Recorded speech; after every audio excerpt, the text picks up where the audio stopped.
Ian Fleming, a figure hailed as one of the most prolific spy writers in history. Famous for his work on the James Bond book series, which began with Casino Royale, I have long been fascinated by Fleming's output of books, for as much as the man radiated an aura of not caring, of blasé suntanning and relaxation at his house entitled Goldeneye in Jamaica, it's hard not to respect the fact that he seemed to continually churn out fairly consistent books like clockwork. From the publication relatively late in his life of Casino Royale at 44 years old, until his death just 12 years later in 1964, Fleming consistently released close to a book a year without fail. Fleming's writing and daily routine, which was detailed in a Playboy magazine of all things, reads much more like a vacational holiday at points than a strict writing routine, but at the end of the day, it worked. So, curious and slightly skeptical of the routines of a chronic alcoholic and heavy smoker, I set out to replicate Ian Fleming's daily routine to try and find the answers to my own creativity.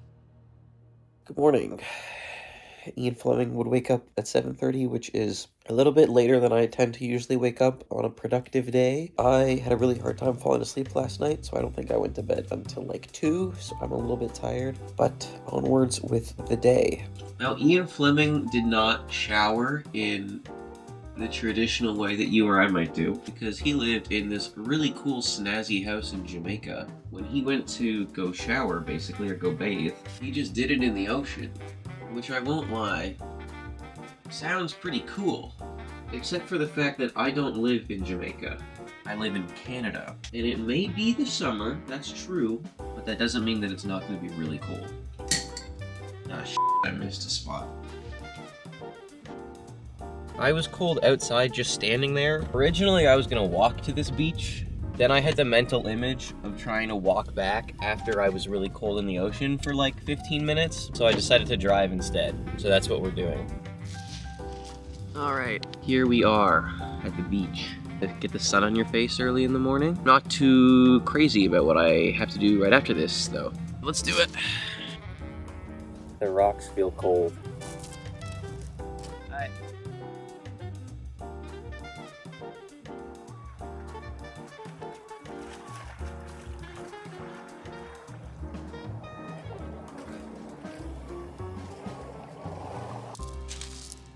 Why would you ever choose to do this in Canada? I cannot even feel my legs at this point, and I don't think it's because of the stairs. I really want to leave, except that my feet are so cold right now that I can't feel them. A shower is nice, man. And you probably are gonna get cleaner than if you are actually in the ocean. Like, you got, like, fish poop in there. I don't want to be bathing in fish poop. No peeking. I was trying to think for what I could do for kind of like a Bond-inspired outfit that wasn't just like a suit and tie. So I settled on this. Now, it is time to do breakfast. So Ian Fleming really loved scrambled eggs. He has Bond eat scrambled eggs in basically every single book. And he actually published a recipe for James Bond scrambled eggs. So we're gonna follow that for breakfast. So this recipe is originally for 4 people, but I have adjusted the amounts for just 1. 3 fresh eggs, salt and pepper, and 2 ounces of fresh butter. Break the eggs into a bowl, beat thoroughly with a fork and season well. In a small copper or heavy bottomed saucepan, melt 4 ounces of the butter. So in this case, we're gonna do 1 ounce of the butter, I suppose. When melted, it's thoroughly coated and there's still so much butter in there. Pour in the eggs and cook over a very low heat, whisking continuously with a small egg whisk. Slowly waiting. While the eggs are slightly more moist than you would wish for eating, it looks so unappetizing in this current form. Why would anyone want to eat this? Remove pan from heat, add rest of butter, and continue whisking for half a minute, adding the while finely chopped chives or fine herbs. Oh shit, I didn't have the herbs and stuff. Hold on. Italian herb blend. I don't really love chives. I add a few chives as well. So at this point, Fleming says to add the rest of the butter, but I found an addendum by his secretary in this one section, which says you can actually add cream instead. Serve on hot buttered toast in individual copper dishes for appearance only, with pink champagne and low music. I don't want to drink champagne at 8:45 in the morning. I don't really like the way it looks.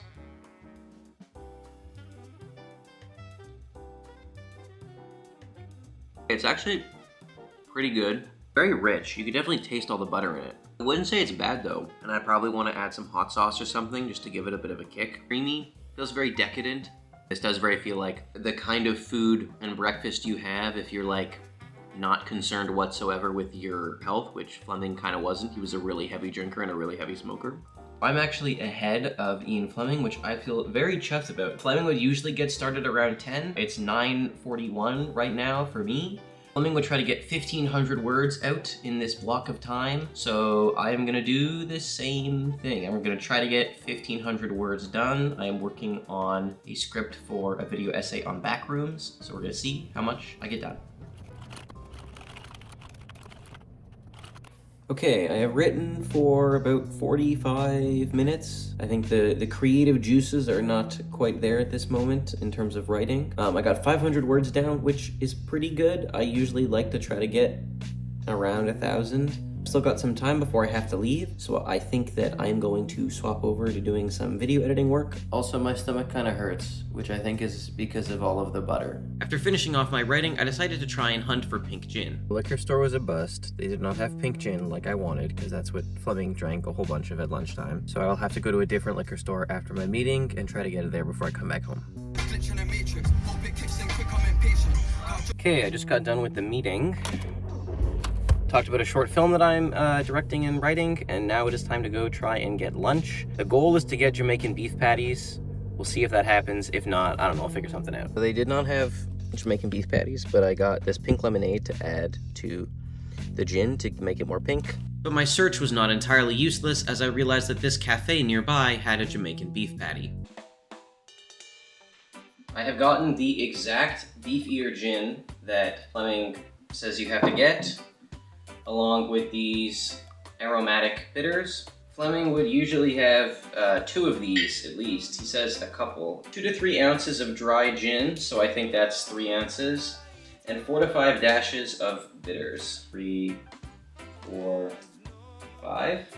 Oh no, I think I'm supposed to ice it. Yeah, plenty of ice, okay. I've only got really big ice cubes. And that's what it looks like. Well, bottoms up, I suppose. Interesting. It actually goes smoother than I expected it to. I expected it to really bite, but it's not too bad. I can tell you straight up, I would have a couple of these and be pretty sufficiently tipsy, but this is like nothing for Fleming, I suppose. I might add a little bit of this pink lemonade. I like a drink that tastes fun. Doesn't that look a little more appetizing? Yeah, I think that's the move. I have 0 sugar, so I'm trying to be a little bit healthier now. If you got the real kind with the sugar, I think that would actually be quite lovely. At this time, Fleming would go hunting for lobsters usually, but I don't want to go in the water again, and I'm also not going to go out and buy lobsters. This and the gin was like 60 bucks. I have no desire to spend any more money on this video, so this was 5 bucks. It is a Jamaican beef patty. I mean, it looks pretty good. That's pretty good, actually. It smells more flavorful than it tastes, which I'm sure is not how it would be if you actually got it in Jamaica. I'm sure that's just the fact that I got it at a Canadian cafe. I won't lie, I really wish I would have gotten 2. So Fleming would have a couple of these, so I guess I really need to make another one.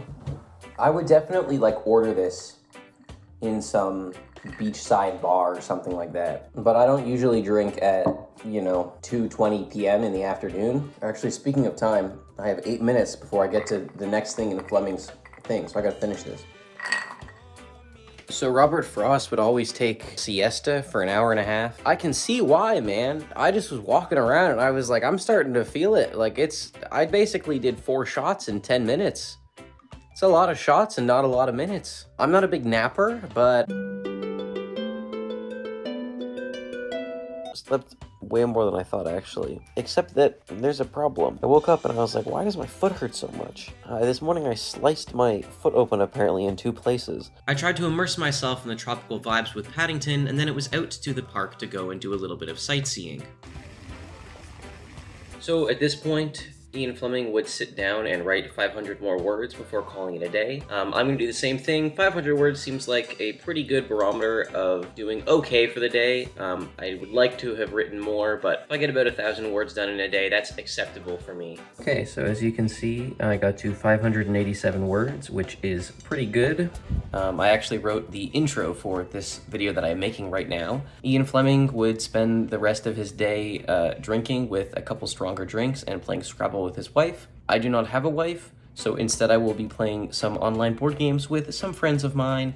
In terms of stronger drinks, man, earlier was pretty tough. I might just have another one of those instead, and but I was not content to just have one. As I played games with my friends, I had more and more and more and more and more. Oh, how's it going? I am chilling right now. I'm definitely drunk, but I'm chilling. I'm like Ian Fleming, but like less British and more Gen Z.